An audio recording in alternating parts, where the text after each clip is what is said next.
Assalamualaikum warahmatullahi wabarakatuh. Perkenalkan, nama saya Istamar Satrio Wiboroni dari kelas mata kuliah Hukum Maritim. Jadi di sini saya akan membahas mengenai apa sih pengertian hukum maritim itu sendiri. Jadi menurut sumber yang saya cari, bahwasanya hukum maritim itu merupakan hukum atau peraturan atau kumpulan aturan-aturan yang mengatur segala aktivitas yang berkaitan dengan laut, termasuk pelayaran, perkapalan, perikanan, dan eksploitasi sumber daya laut. Jadi hukum ini mencapai aspek hukum publik dan privat. Ruang lingkup hukum maritim itu sendiri, yang pertama ada hukum publik, itu mengatur hubungan antara negara dengan negara lain, serta hubungan antara negara dengan individu dalam konteks kegiatan maritim. Nah, contohnya itu adalah batas wilayah laut, hak lintas damai, dan penyebaran laut. Terus selanjutnya ada hukum privat, itu mengatur hubungan antara individu atau badan hukum dalam kegiatan maritim. Contohnya kontrak angkut laut, asuransi maritim, sengketa antar nakoda dan pemilik kapal. Nah, jika kita compare dengan hukum laut internasional, hukum laut internasional itu adalah cabang dari hukum internasional yang mengatur penggunaan dan eksploitasi lautan serta sumber dayanya. Jadi hukum ini bertujuan untuk menciptakan ketertiban dan keadilan dalam penggunaan laut yang luas dan beragam kepentingan. Nah, jadi dasar hukum dari hukum maritim maupun hukum laut internasional itu adalah UNCLOS 1982. Nah, selanjutnya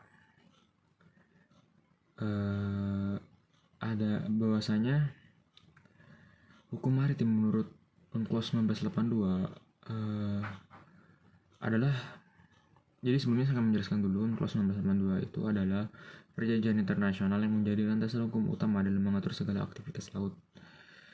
Konvensi ini telah merumuskan aturan yang sangat komprehensif mengenai penggunaan laut, eksploitasi sumber daya laut, serta penyelesaian sengketa yang berkaitan dengan laut. Nah, hukum maritim dalam UNCLOS 1982 secara garis besar itu mengatur hal berikut. Yang pertama adalah pembagian wilayah laut. UNCLOS membagi wilayah laut menjadi beberapa zona seperti laut teritorial, yaitu zona di bawah kedaulatan penuh negara pantai. Biasanya itu sejauh 12 mil dari laut dari garis pangkal. Nah, yang kedua adalah zona ekonomi eksklusif atau ZEE, itu adalah zona di luar laut teritorial yang biasanya sejauh 200 mil laut dari garis pangkal, di mana negara pantai memiliki hak eksklusif untuk mengeksploitasi sumber daya alam. Lalu yang ketiga ada landas kontinen, itu perpanjangan alami daratan suatu negara di wilayah di bawah laut di mana negara pantai memiliki hak untuk mengeksploitasi sumber daya alamnya. Yang keempat adalah lepas bagian laut yang tidak termasuk dalam wilayah yurisdiksi negara manapun, bebas untuk digunakan oleh semua negara. Selanjutnya, mengapa sih UNCLOS 1982 itu sangat penting dalam kedua hukum tersebut? Jadi UNCLOS 1982 itu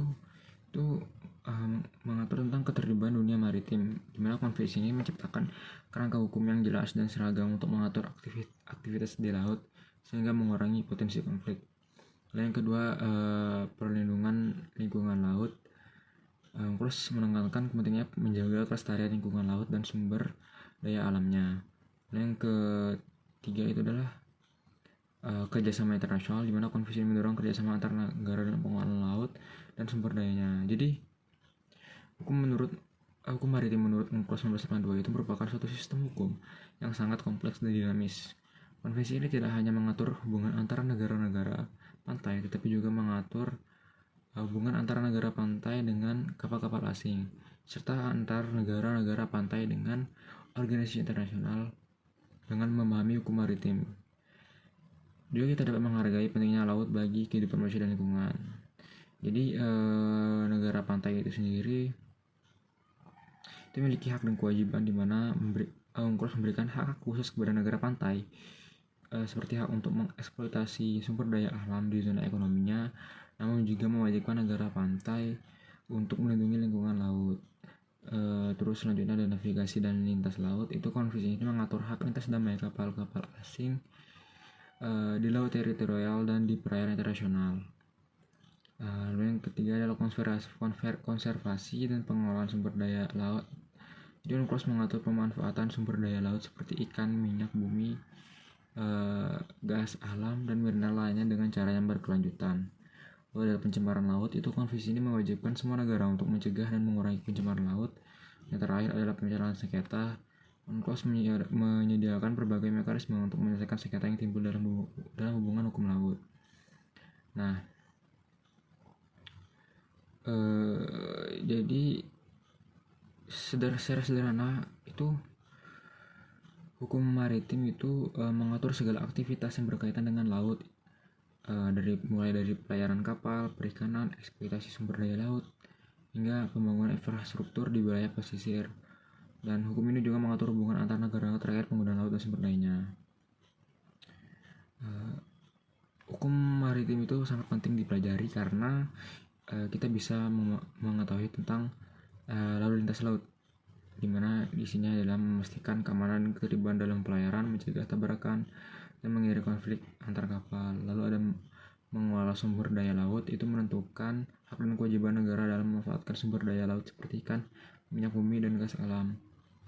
Lalu ada menyelesaikan sengketa, itu menyediakan mekanisme penyelesaian sengketa yang timbul dalam hubungan hukum laut, misalnya sengketa batas wilayah laut atau perikanan. Nah, jadi contoh penerapan hukum maritim itu adalah batas wilayah laut. Setiap negara memiliki batas wilayah laut yang jelas seperti laut teritorial dan zona ekonomi eksklusif. Hak lintas damai, kapal asing memiliki hak untuk melintasi melalui laut teritorial negara lain dengan syarat tertentu. Lalu perizinan kapal, setiap kapal yang berlayar harus memiliki izin yang sah dan memenuhi persyaratan keselamatan. Lalu perlindungan terhadap pelaut, hukum maritim mengatur hak dan perlindungan bagi para pelaut seperti upah, kondisi kerja, dan jaminan sosial. Nah, bagaimana sih hubungan hukum maritim dengan hukum laut internasional? Hukum maritim dan hukum laut internasional itu seringkali digunakan secara bergantian, namun keduanya memiliki cakupan yang sedikit berbeda meskipun saling terkait.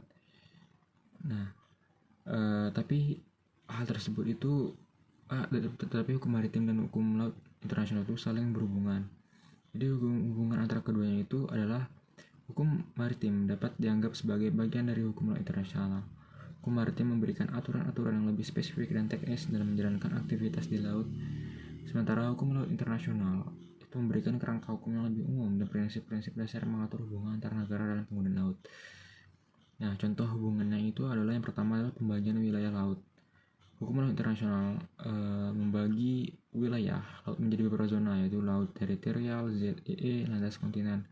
Sedangkan hukum maritim mengatur bagaimana negara pantai memuatkan zona-zona tersebut. Yang kedua ada hak lintas damai. Hukum laut internasional mengakui hak lintas damai kapal asing di laut teritorial. Sedangkan hukum maritim mengatur prosedur dan persyaratan yang harus dipenuhi oleh kapal asing yang ingin melintas. Nah, yang ketiga ada pencemaran laut. Hukum laut internasional mewajibkan negara-negara untuk mencegah dan mengurangi pencemaran laut. Sedangkan hukum maritim mengatur standar pencemaran yang harus dipenuhi oleh kapal dan fasilitas pelabuhannya. Nah, hukum maritim dan hukum laut internasional saling melengkapi. Hukum laut internasional itu memberikan kerangka hukum yang umum, sedangkan hukum maritim memberikan aturan-aturan yang lebih spesifik untuk diterapkan dalam kehidupan di dalam aktivitas laut. Jadi kesimpulannya adalah hukum maritim dan hukum laut internasional itu adalah dua bidang hukum yang saling terkait erat.